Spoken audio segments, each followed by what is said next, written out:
السلام علیکم ورحمۃ اللہ وبرکاتہ۔ معزز ناظرین و سامعین، امید ہے آپ خیریت اور عافیت کے ساتھ ہوں گے۔ اگر آپ ہمارے یوٹیوب چینل پر نئے ہیں تو آپ سے گزارش ہے کہ ضرور سبسکرائب کر لیں۔ آپ حضرات کے سامنے رمضان المقدس کی ایک اہم عبادت اعتکاف کے تعلق سے مختصر سی گفتگو کرنی ہے۔ آپ نے آخر تک ہماری گفتگو کو سماعت کرنا ہے۔ رمضان المبارک کے اخیر عشرہ کا اعتکاف کرنا رسول اللہ صلی اللہ علیہ وسلم کی مستقل سنت ہے، اور اس کی فضیلت اس سے زیادہ کیا ہوگی کہ نبی کریم صلی اللہ علیہ وسلم ہمیشہ اس کا اہتمام فرماتے تھے۔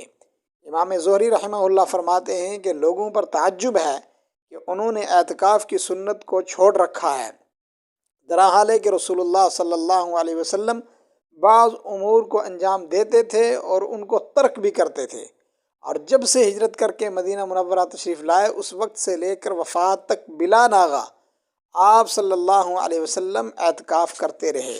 کبھی بھی آپ صلی اللہ علیہ وسلم نے اعتکاف کو ترک نہیں کیا، اور اگر ایک سال اعتکاف نہ کر سکے تو اگلے سال 20 دن کا اعتکاف آپ صلی اللہ علیہ وسلم نے فرمایا، اور حضور اکرم صلی اللہ علیہ وسلم کا ہمیشگی فرمانا ترک کرنے والوں پر نکیر کیے بغیر یہ اس کی دلیل ہے کہ اعتکاف کرنا مستقل سنت ہے۔